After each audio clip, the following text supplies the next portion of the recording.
Gold trusted gold buyers. మీరు తాకట్టు పెట్టిన బంగారాన్ని విడిపించి ఈ రోజు ఉన్న మార్కెట్ ధరకు కొనబడను. మామూలుగా ఇప్పుడు బిగ్ బాస్ లో మీరు హోస్టింగ్ చేసి అందరు గడగడలు ఆడిస్తున్నారు ఏది ఇంటర్వ్యూ చేస్తూ మిమ్మల్ని అడగటానికి ఏముండదు నాకు తెలిసి. ఏంటన్నా అది ఒక కొత్త ఎక్స్పీరియన్సా? డెఫినెట్గా అంతే కదా. బిగ్ బాస్ అంటే చాలా అన్ఫిల్టర్గా, అంటే ఫిల్టర్ అనేది లేదు ఉండదు. అక్కడ హౌస్లో వాళ్ళు గడగడలాడించిన హౌస్లో వాళ్ళు ఎంత ఉన్నా మీ దగ్గరకు వచ్చేసరికి మొత్తం హ్యాండ్ ఓవర్ అయిపోతున్నారు మీకు.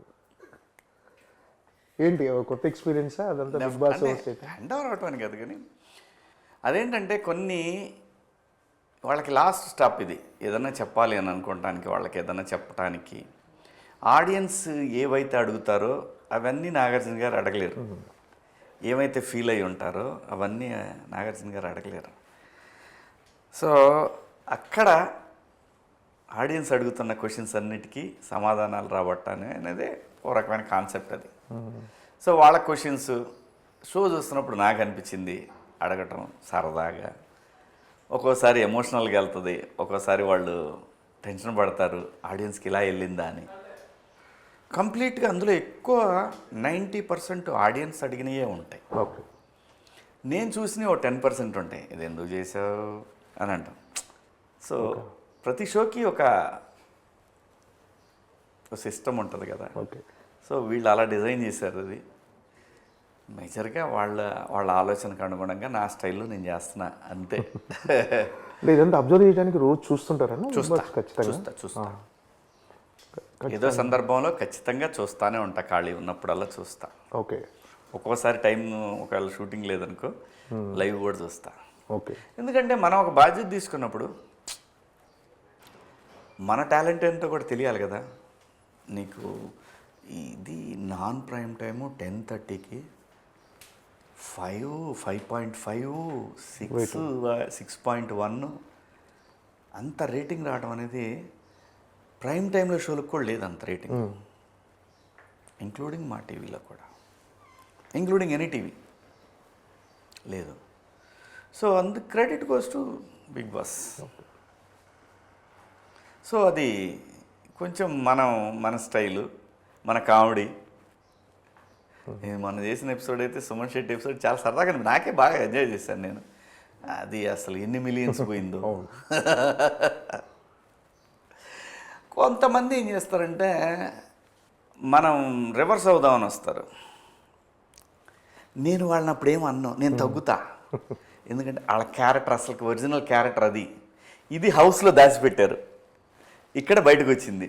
ఇలా ఎందుకు లేవు హౌస్లో అంటే నీకు అక్కడ సింపతి కావాలి ఆడియన్స్ దగ్గర.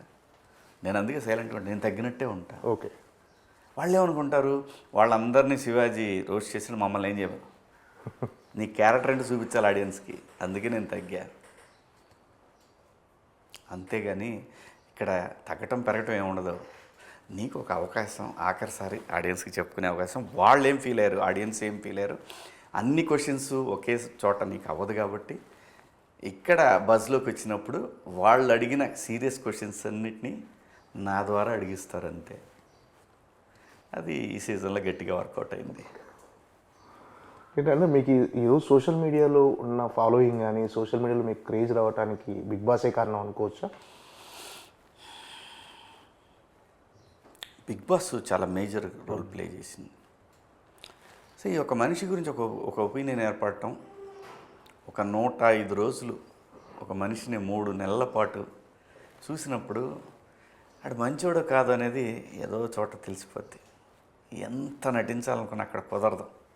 ఆఖరి బజ్లో వచ్చేది దొరికేస్తావు. అర్థమైందా? సో మన పద్ధతి, నా క్యారెక్టర్ ఆడియన్స్కి రీచ్ అయింది, ఈ జనరేషన్కి రీచ్ అయింది అనుకున్నాను. సో అలా దగ్గర అయ్యానేమో, అది అదృష్టం. ఏంటంటే మాస్టర్ సినిమా దగ్గర నుంచి మీ జర్నీ కొనసాగుతుంది. ఇప్పటికీ అలాగే ఉన్నారు, అదే ఫిజిక్ మెయింటైన్ చేస్తున్నారు. ఇప్పటికీ హీరోలు కావాల్సిన 2 అబ్బాయిలు ఉన్నారు మీకు. ఏంటి అసలు? అంటే ఆర్టిస్టులు అందరూ ఇలాగే ఉంటారేమో. ఎందుకంటే వాళ్ళు ఎప్పుడు ఏజ్ గురించి దాని గురించి ఆలోచించారు. ఎంతసేపు ఫిజిక్ కంట్రోల్, అందంగా కనపడాలి, స్క్రీన్ మీద బాగా కనపడాలి, ఇదంతా కూడా సైకలాజికల్గా కూడా వర్కౌట్ అవుద్దేమో అనిపిస్తుంది. It is all about nature. మనమంతా ప్రకృతిలో భాగం. నువ్వు ఎలా ఆలోచిస్తావో, నేను అందుకే చాలామంది చెబుతుంటా, ఒరే వద్దురా ఎవడి మీద వాడు దుర్మార్గుడు, వాడు దుష్టు ఇలా ఒరే వద్దురా ఆర్గాన్స్ దెబ్బతింటారా లోపల, నువ్వు ఎలా ఉంటావో లోపల ఆర్గాన్స్ అవన్నీ కూడా సఫర్ అవుతావు అని చెప్పేది. అందుకే నిజంగా నేను ఎప్పుడు కూడా చెప్పాలనుకున్న భావన గట్టిగా చెప్తాను అంతే తప్పితే నేను కుళ్ళుకొని లోపల ఏందా ఇట్లా నేను ఎప్పుడు మాట్లాడాను అలాగా. ఎందుకంటే మనము ప్రకృతిలో నుంచి వచ్చాం, ప్రకృతిలో కలిసిపోతాం కాబట్టి ప్రకృతి ఇన్ఫ్లుయెన్స్ చాలా ఉంటుంది మన మీద. సో కాబట్టి ఆర్టిస్టులు అందరూ కూడా మెజారిటీ నేను బాగుండాలి, నేను బాగా కనపడాలి, నేను వాడికన్నా బాగా కనపడాలి, వీళ్ళకన్నా నేను అది నేచర్లోకి వెళ్తుందేమో. ఓకే. అలాగే డిఎన్ఏ, ఫ్యామిలీ ఇవన్నీ కూడా ఉంటాయి, జీన్స్ ఇవన్నీ. కొంచెం ఫేస్లు చిన్న ఫేస్లు అయితే ఒక రకంగా, కొంచెం పెద్ద ఫేస్లు అయితే అలాగే మన హ్యాబిట్స్ ఇవన్నీ కూడా matters end of the day. మీ అబ్బాయి మీరు వెళ్తుంటే అన్నదమ్ములు అనుకుంటారు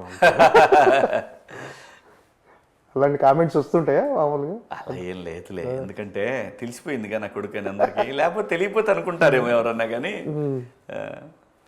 ఓకే. ఏంటండి ఇప్పుడు మంగపతి సినిమాలో అంత స్ట్రాంగ్ క్యారెక్టర్, కోర్టు సినిమాలో మంగపతి క్యారెక్టర్ చాలా స్ట్రాంగ్ క్యారెక్టర్. సినిమా కూడా మంగపతి చాలా మంది ప్రతి వాళ్ళ ఇంటర్వ్యూలో కూడా మంగపతి సినిమాలోనే అంటున్నారు, కోర్టు సినిమాలు చాలా తక్కువ మంది అంటున్నారు. అంత బలంగా ప్రభావం ఇన్ఫ్లుయెన్స్ చేసింది. అయితే ఆ సినిమాలో క్యారెక్టర్ చూసిన తర్వాత నెక్స్ట్ రాబోయే సినిమాలో కూడా అంటే మీరు అలాంటి క్యారెక్టర్ అంత స్ట్రాంగ్గా ఉండాలి క్యారెక్టర్ అనుకుంటారు. సో ఈ జగ్గా క్యారెక్టర్లో మరి అంత పొటెన్షియాలిటీ ఉందా?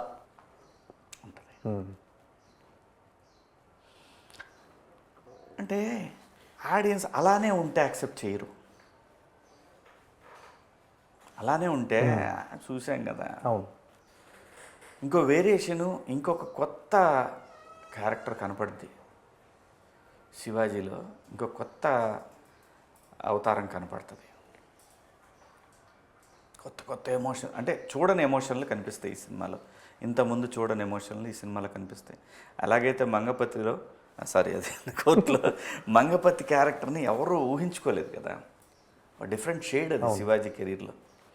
అలాగే ఈ సినిమాలో కూడా ఎవరో చూడని ఇంకొక శివాజీ కనిపిస్తాడు. అంటే మంగపతి క్యారెక్టర్ని కొంతమంది సపోర్ట్ చేసిన వాళ్ళు ఉన్నారు, కొంతమంది తిట్టుకునే వాళ్ళు ఉన్నారు. తిట్టుకునే వాళ్ళు చాలా లెస్ పర్సంటేజ్. ఆడపిల్లలు, నేను ఎప్పుడు ఇది చెప్తా, ఆడపిల్లలు ఉన్న ప్రతి కుటుంబం అందులో ఒక మంగపతి ఉంటాడు. ఆడు బాబాయ్, అన్నయ్య, మామయ్య, నాన్న, బంధువుల ఎవడక్కడ ఖచ్చితంగా మంగపతి ఉంటారు. కాబట్టే అది హీరో విలన్ రూపంలో ఉన్న ఒక హీరో వాడు, అంతే. ఓకే. అది తప్ప ఒప్ప ఇది వేరే మళ్ళీ డిబేట్, అదంతే. ఏ ఫ్యామిలీ అయినా తన దాకా వస్తే ఎవడైనా మంగపతి. అవును, ఇది నిజం. మీరు బయటికి వెళ్ళినప్పుడు చిన్న ఫీడ్బ్యాక్ ఎలా ఉందండి దాని మీద? అంటే ఏదన్నా మెజారిటీ హీరోయిక్గానే చూసారండి, అబద్ధం ఎందుకు చెప్పాలి. మెజారిటీ తల్లిదండ్రులు హీరోయిక్గానే చూశారు నన్ను. కానీ పాత్ర నడిచిన విధానం తప్పు. ఓకే. అది అగెన్స్ట్ కాన్స్టిట్యూషన్, అగెన్స్ట్ లా. దానికి అంటే ఈ క్యారెక్టర్కి, మంగపతి క్యారెక్టర్కి, జగ్గా క్యారెక్టర్కి ఎక్కడైనా పోలికుందా? ఉండదు, అసలు సంబంధం లేదు, సంబంధం లేదు. కానీ రెబల్, మొండోడు, మూర్ఖుడు, ఒక భావోద్వేగంలో ఉంటాడు ఎప్పుడు మనిషి. రకరకాల ఉద్వేగాలతో ఉంటాడు. దానికి దీనికి సంబంధమే లేదు.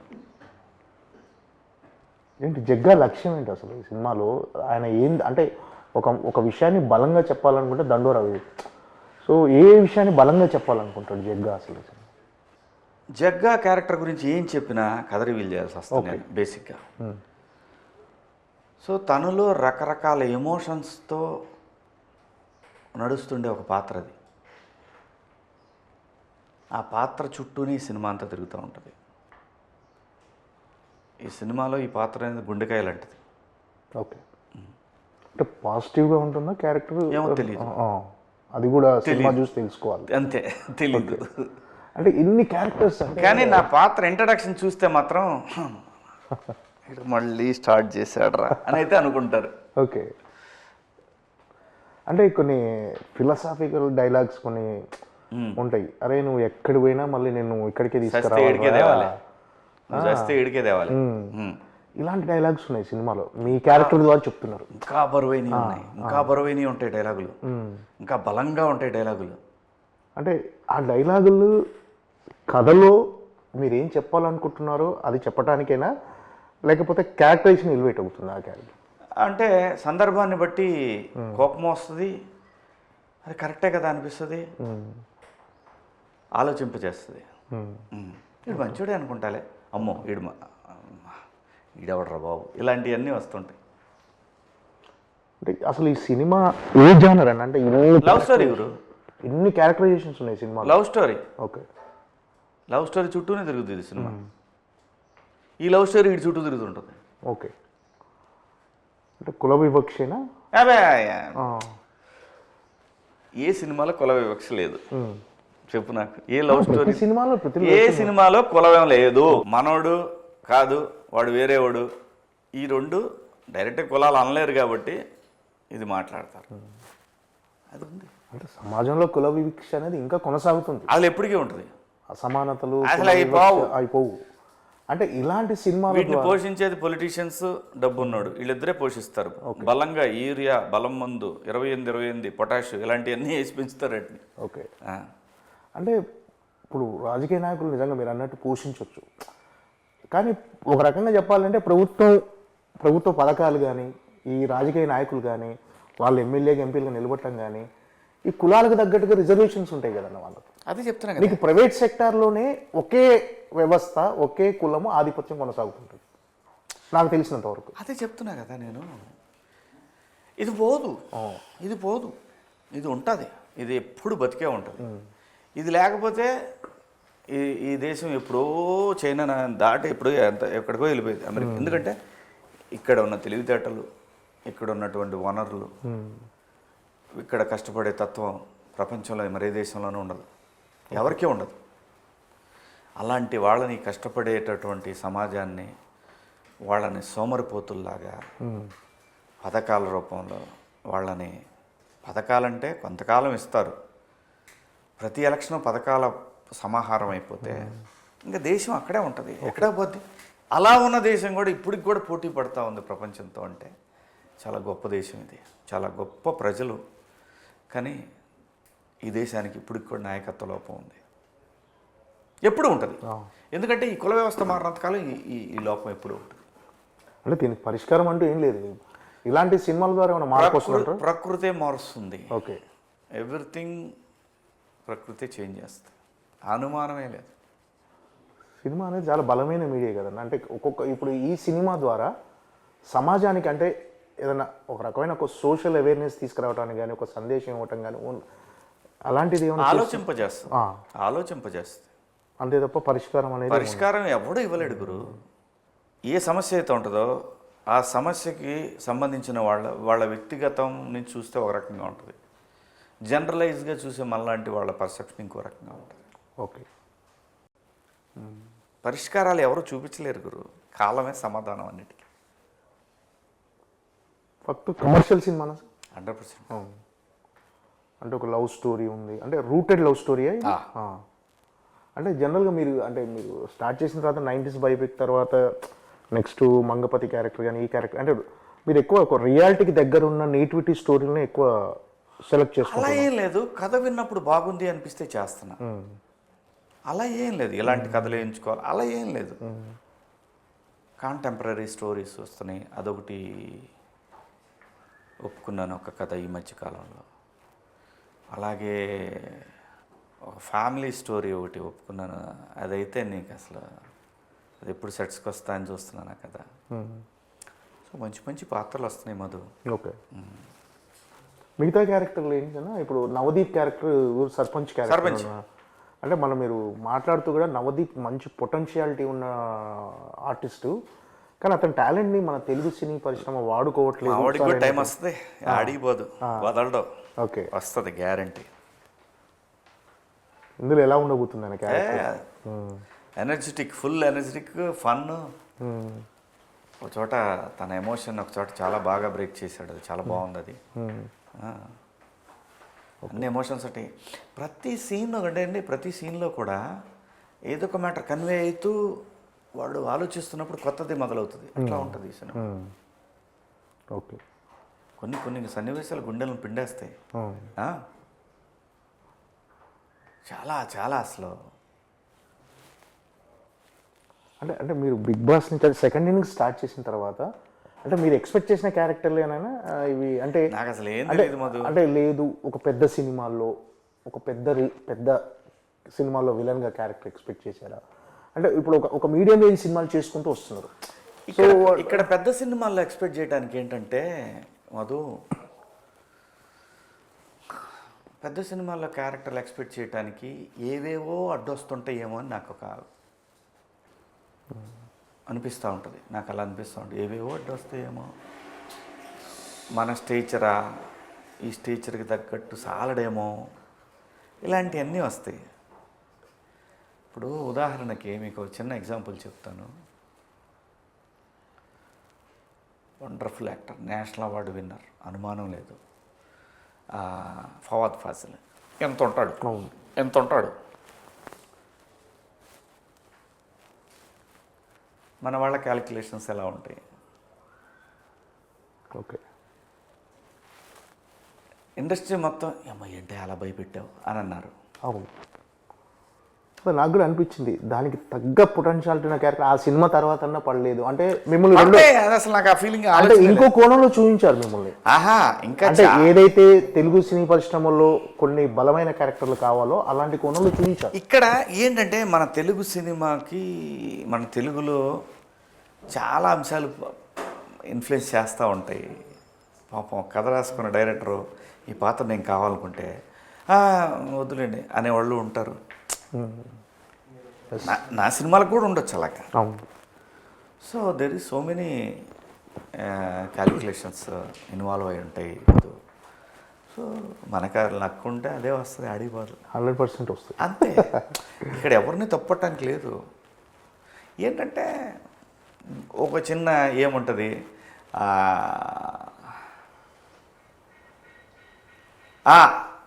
ఏముందిలే అబ్బా ఇదే అతనైతే మళ్ళీ మన భాష కాదు, మన కథ కాదు అలా అని చెప్పి వద్దని కాదు. డెఫినెట్గా అందరం అన్ని భాషల్లో చేయాలా, అనుమానమే లేదు. చేయగలిగిన వాళ్ళు ఉన్నా కూడా ఏదో సమ్ ఈగోసో, సమ్ క్యాలిక్యులేషన్సో, లేదంటే ఈ అదృష్టం వాడికి పట్టి ఉందో, మనకు ఆ పాత్రకి రావాల్సిన అదృష్టం లేదు, ఏదో ఒకటి ఇన్వాల్వ్ అయి ఉంటాయి అంతే. దాని గురించి ఎక్కువ ఆలోచించడం కూడా అనవసరం. హాయిగా మనకు ఉన్నాయి చేసుకుంటా పోవటమే.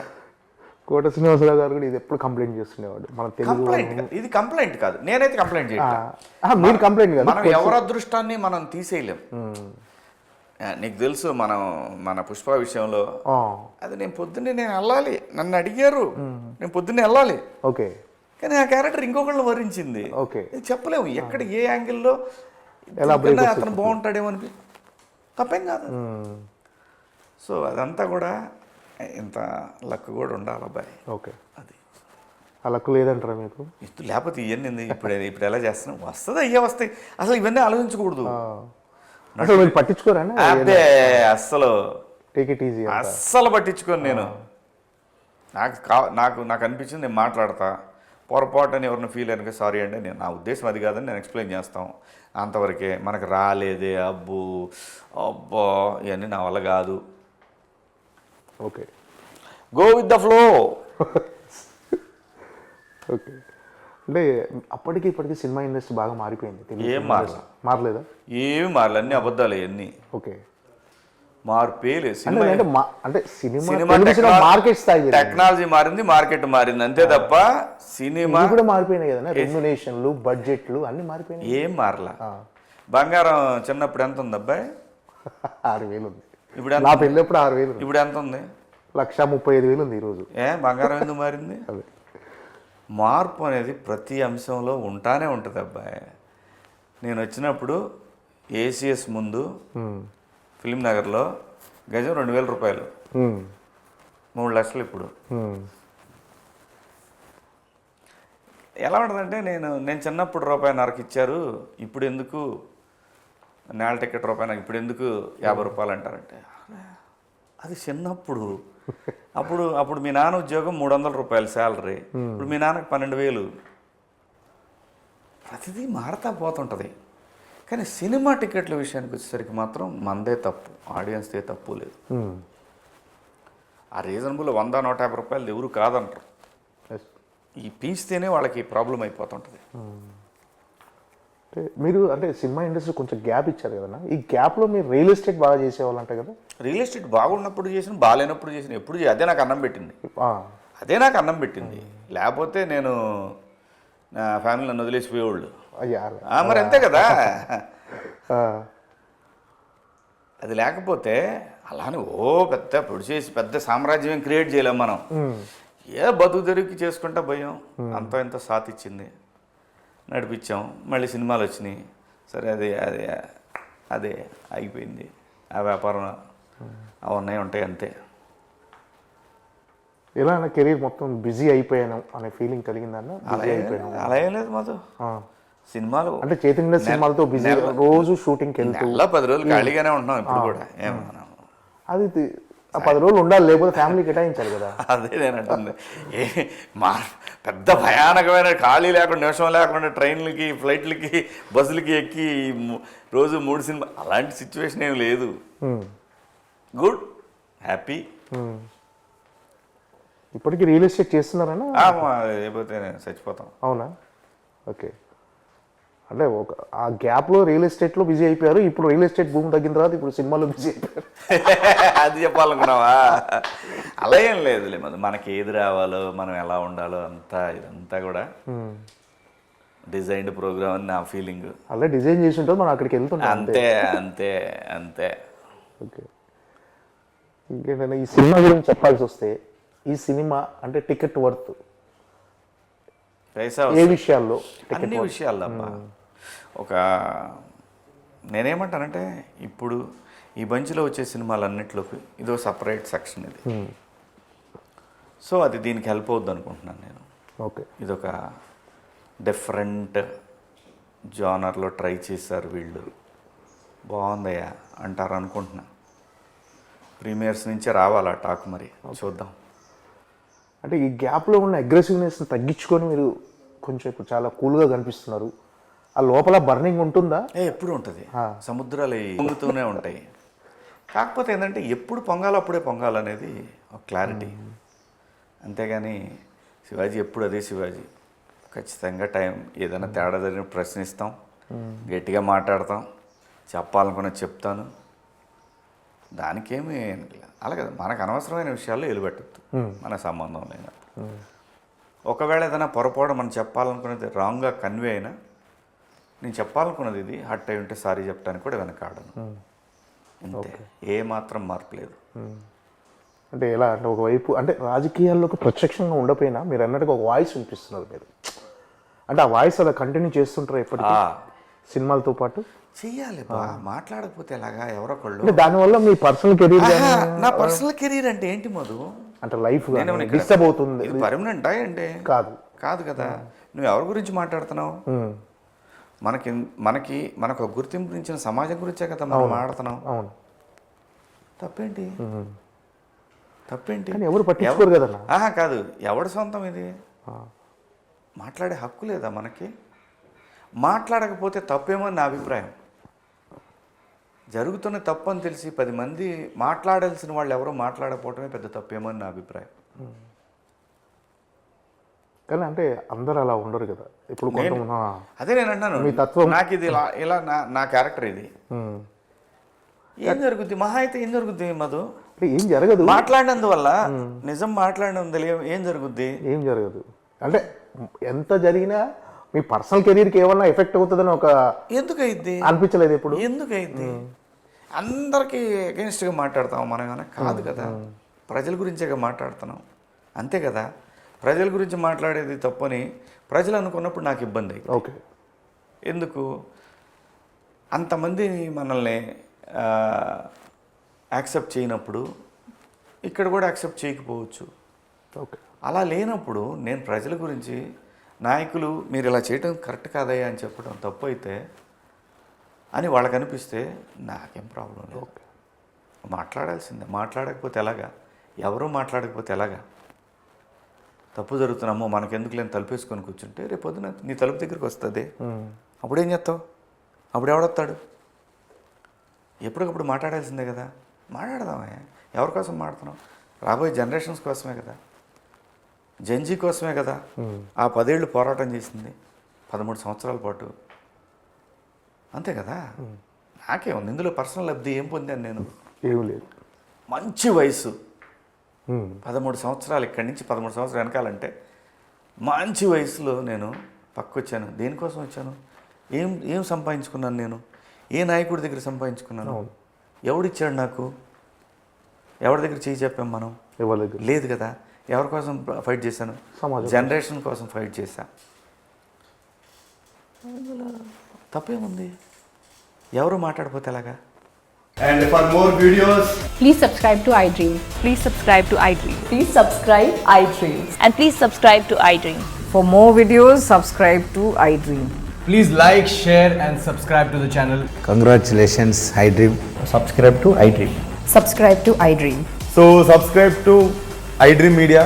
iDream ki iDream team andarki huge congratulations. Please subscribe iDream Media. Please subscribe to iDream. Subscribe iDream. Please subscribe to iDream. iDream అంటే నా కళల ఛానల్ను సబ్స్క్రైబ్ చేసుకున్న నోరు తిరుగుతలేదు. మీరైతే గంట గుర్తు కొట్టండి. For more such videos, please subscribe to iDream.